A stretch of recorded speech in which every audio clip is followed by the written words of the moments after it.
जीवन के 3 ऐसे सूत्र जो आपको सफल बनाए रखेंगे।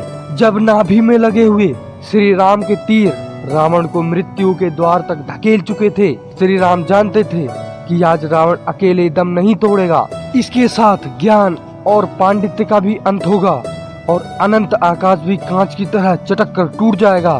तो उन्होंने लक्ष्मण से कहा, अनुज, इस सृष्टि का प्रकांडतम विद्वान अंतिम सांस लेने वाला है, जाओ उससे अनुरोध करो कि वो संसार से जाते जाते तुम्हारी झोली में कुछ ज्ञान रत्न डाल दे।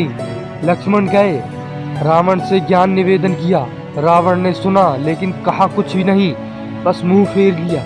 लक्ष्मण उत्तेजित हो गए, वापस आए और बोले, प्राण जाने को है लेकिन इसका अहंकार नहीं जा रहा। राम ने कहा, क्या तुम इतना भी नहीं समझ पाए कि तुमसे मुंह फेरना ही रावण का पहला ज्ञान था। तुम सिरहाने खड़े होकर गुरु से ज्ञान मांग रहे थे। शिष्य का स्थान गुरु के चरणों में है, उसके पैरों में नहीं। इस बार लक्ष्मण रावण के पैरों के पास खड़े हुए और सृष्टि के उस सबसे बड़े ज्ञानी ने उन्हें सफल जीवन के कुछ सूत्र दिए।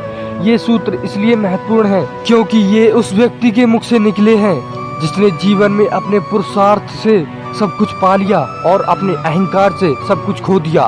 पहला सूत्र, शुभस्य शीघ्रम। रावण ने लक्ष्मण से कहा, मन का स्वभाव है सत्कर्मों को स्थगित करते रहना और दुष्कर्मों की ओर आकर्षित हो जाना।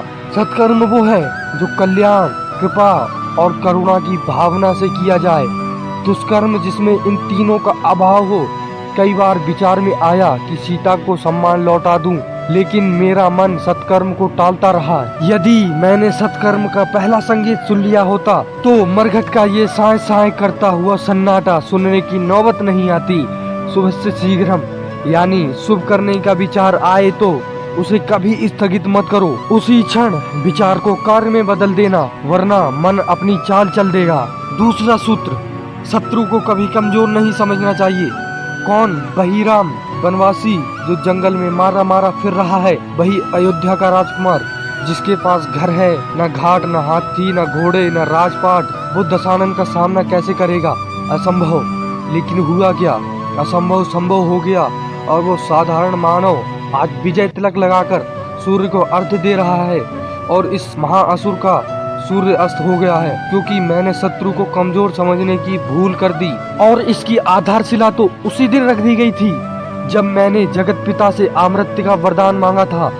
खुद को देवता, असुर, पशु, पक्षी, गंधर्व सभी से सुरक्षित कर लिया था, लेकिन मैंने मनुष्य से सुरक्षा नहीं मांगी थी क्योंकि मैंने मनुष्य को इस लायक समझा ही नहीं। मेरा यही अहंकार मुझे ले डूबा। तीसरा सूत्र, राज को राज ही रहने दो। मैं तुमसे अपने मन का गहरा भेद बांट रहा हूँ, लेकिन तुम ये भेद किसी और से न कहना।